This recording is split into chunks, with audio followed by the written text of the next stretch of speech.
This is the Brickfield Learning Academy, and it's based on Moodle 3.9. Although it looks somewhat like Moodle, it also doesn't look somewhat like the standard Moodles that people will see. This is the dashboard, and one of the things that we have taken away from this as a persistent navigation is there's no left block on the left side, which means that it's a cleaner interface and less cluttered. Across the top as well, we don't have any navigation here, not adding in layers of navigation that people need to go through when accessing the course. Can I assume that because you've taken off that top menu and the side menu, keyboard navigation is significantly simpler? Yeah, that's one of the reasons we did it. So on the actual dashboard as well, we only have a few key things. We do have search. So search is really important for people because it is one of the things that people love, getting through any navigation structure and going straight to what they want. For students who are doing activities where there are timelines, we do have a timeline here that will show any upcoming deadlines. And then if they get issued badges, which we do issue badges, it's something that they would see here. And that's it. As a dashboard, it's your list of courses, your search, your timeline, and your badges, keeping it to just what they need. Now, apart from the dashboard, they will actually navigate around the site using this up here, which is the profile dropdown. This means no matter where they are, they can instantly find that and go to a different course. So this is designing persistent, consistent, and predictable navigation. So they'll need to figure out how to get back to where they want to go. This will bring them to that. But let's go in and have a look at one of our courses. So here we have one of our simple courses. We have a very clean course page. Often people have a huge amount of content on this page. We don't. We do have a top banner, and that's to do with visualization so that people can see, hey, I am in Accessibility Foundations, and yes, that's foundational pillars for a peer. However, after that, this is the topic outline. And imagine this being the index to a book. So if you have your index at the beginning to know what chapter you need to go to, and then you want to go to that chapter, that's what this enables. And this is the topics course format with single section view turned on. So each of these here are basically the links or the titles of the various sections. So one of the key things we did introduce, for example, numbering for the key parts of it as well. Each one has a title, a very short description. It does show the completion percentage for it, but it is off to the right, so it's not in the part that they would read. And it does have an icon in there as well. And that's part of that text area here. There was debate about whether we should include this or not, but we find that having a little bit of extra there provides just enough context for people, if they want to read it, the first few times that they're doing it, to aid their navigation on an ongoing basis. On the actual course page as well, we just have a few things here. We have the search again, search being the number one thing that people like doing, so they don't have to go through the navigation. We have a course completion block, which is part of the Moodle core thing. And then down here, we have a reading list, and I'll come back to that in a moment. So we have this same persistent layout. And when we go into a section, we have a set of headings. Before we start, time to learn, time to practice, and your feedback.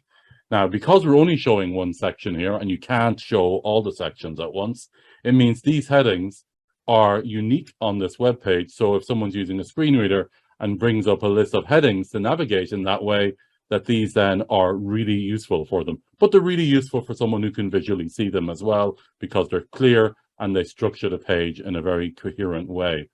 Then we also have good naming and consistent naming. Rather than having a really short 1 or 2 word link, it is something that is more meaningful, consistent, and unique, which is, again, really important. If you pull up a list of links on your page, the link should do what it says on the tin, or in this case, in the text. In each of our sections as well, we do have that completion tracking piece at the top. But then beyond that, we do have a very specific philosophy. So in this case here, we have them using a feedback survey for rating their understanding of how they understand and how they think about accessibility. Then we bring them through content, and then we give them activities. And that's important because it isn't just about going through a learning object in that respect. It's about absorbing knowledge and acting on knowledge to basically then have it saved in your brain and saved in your practice.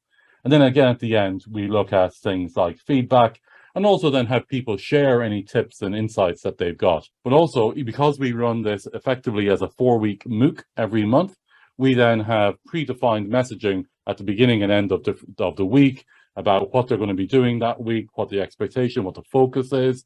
And then the following week, they're being introduced again into the next module and so on. So it is really helping and supporting them and helping them develop a rhythm. One of the things we do as well is we link out to quite a lot of external content. So for example, here, we clearly flag that it is further so that people can choose to go off and do these. But we also tag them all. So often, you know, if you're buying books for a physical course, you have the books afterwards, you have the references and everything listed at the end. And often when you're doing an online course, there's no takeaways. I was doing an online course just there recently. You couldn't download the video, you couldn't download the transcript, there was no work aids to take away from it. None of it I could take away. When going digital, I get less to take away. So we do it differently.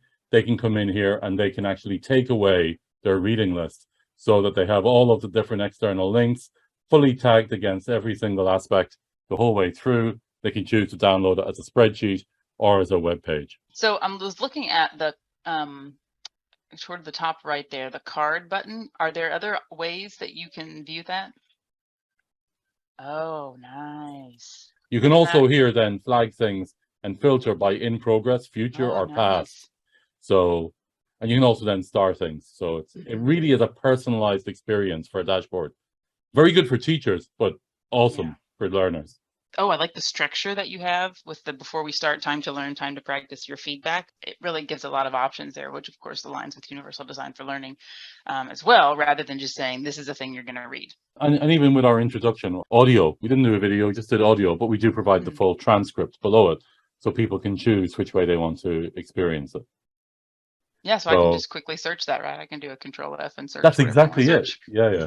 They'll actually be able to download this as an MP3 or an EPUB or a PDF or a Word document or a Braille file.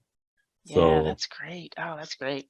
You know, what we're learning more about our students, especially since COVID, is them sitting for long periods of time and staring at a computer is just not working for a lot of students. And so to be able to take that thing away, whatever that is, I think that takeaway part is really useful, and it helps students, you know, they can do other things. They can go do their laundry while they're listening to a lecture or a podcast or whatever. That's really great.